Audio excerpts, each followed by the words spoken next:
Possessiveness. கயல் சீரியல்ல இப்ப நீங்க ரொம்ப பீக்ல போயிட்டு இருக்கீங்க நாங்க கேள்விப்பட்டு இருக்கோம். அந்த ரொமான்டிக் சீன்ஸ் எல்லாம் பார்த்து எல்லா கப்பல்ஸும் ஏன் இந்த மாதிரி வந்து நம்ம வீட்ல ஒரு ரொமான்ஸ் நடக்க மாட்டேங்குது அப்படின்னு ஃபீல் அப்படி பண்றாங்க. அவங்க வீட்ல நடக்கிறதா இருக்கட்டும், உங்க வீட்ல அதுக்கு அப்புறம் என்ன நடக்குது அதான் இப்ப நாங்க தெரிஞ்சுக்கணும். ரொம்ப பொசசிவ்னஸ் இருந்தா தான் லவ் இல்லையா? பொசசிவ்னஸ் இல்லைன்னா லவ்வே கிடையாதுன்னு தான் நான் சொல்லுவேன். அவங்களுக்கும் அப்படிதான். கண்டிப்பா அவங்களுக்கு ஹர்ட் ஆக தான் செய்யும். நாம கையில கொஞ்சம் இந்த ரொமான்ஸ் சீக்வன்ஸ்லாம் கொஞ்சம் ஜாஸ்தியா இப்போ ஆயிருக்கு.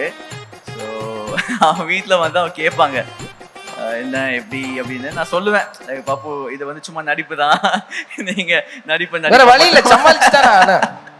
அதே மாதிரி நானும் கேட்பேன், அப்படியே பாப்பா கொஞ்சம் வெயிட் பண்ணுங்க, நான் உங்களோட இனியால நான் கொஞ்சம் சீன்ஸ்ல எடுத்து காமிக்கிறேன் அப்படின்னு நானும் காமிப்பேன். இதெல்லாம் என்னம்மா அப்படின்னு தான் கேட்பேன்.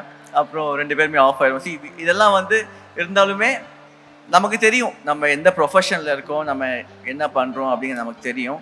ஸோ ஒரே ப்ரொஃபஷனில் இருக்கிற அவங்களுக்கும் அது புரியுது. பட் இருந்தாலும் அதை ஓவர் கம் பண்ணி லவ் சில டைமில் வரும், அதை நம்ம சமாளிச்சுப்போம்.